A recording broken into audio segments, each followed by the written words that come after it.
প্রধানমন্ত্রী সিলেট আসবেন। সফরসূচি পাবলিশড হয়েছে। উনি সকাল 10টায় সিলেট এয়ারপোর্টে ইনশাল্লাহ অবতরণ করবেন। সেখান থেকে সরাসরি হযরত শাহজালাল রহমতুল্লাহ আলাইহির মাজার জিয়ারতে যাবেন।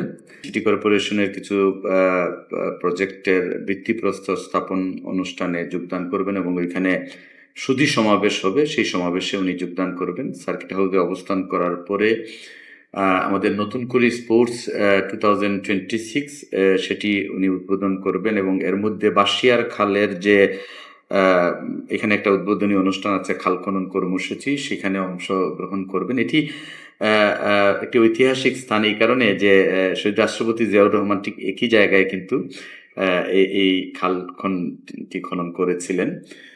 এবং বিকেলে আমাদের দলীয় একটি সভা আছে, সেখানে আমাদের মাননীয় প্রধানমন্ত্রী উপস্থিত থাকবেন।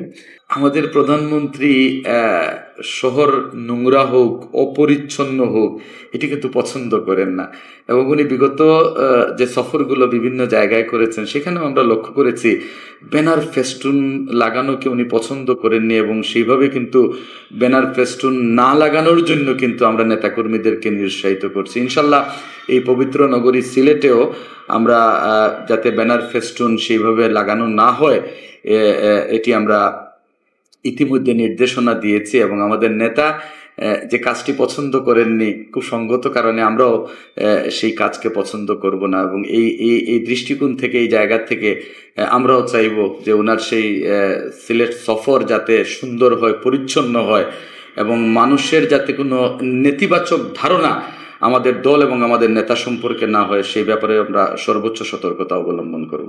যে আমরা ইতিমধ্যে সকলেই বলেছি, উনি নিজের থেকেই একসময় বলেছিলেন যে উনি হাফ সিলেটি এবং খুব সঙ্গত কারণে উনি বাংলাদেশে যেদিন আসেন অথবা যেদিন বাংলাদেশের মাটি স্পর্শ করেন সেদিন বলেছিলেন যে ওনার একটি প্ল্যান আছে এবং সেই প্ল্যান অথবা পরিকল্পনাগুলো বাংলাদেশের মানুষকে শুনিয়েছিলেন এবং সেই পরিকল্পনার উপর ভিত্তি করে, বিশ্বাস করেই মানুষ কিন্তু ধানের শীষে ভোট দিয়ে আজকে বিএনপিকে রাষ্ট্র পরিচালনার দায়িত্ব দিয়েছে। উনি লাস্ট যখন এসেছিলেন নির্বাচনের সেই পূর্ববর্তী সময়গুলোতে মাজার জিয়ারতের উদ্দেশ্যে, সেই সময় কিন্তু আমরা একটা জনসভা করেছিলাম।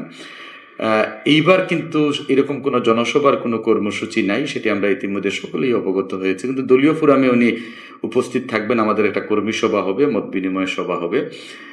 আমরা আশা করছি যে ওনার সিলেটের এই অবস্থানকালীন সময়ে জনসভা না হলেও সিলেটের মানুষ কিন্তু আমাদের প্রধানমন্ত্রীকে বরণ করার জন্য ইতিমধ্যে সকল প্রস্তুতি সম্পন্ন করেছেন।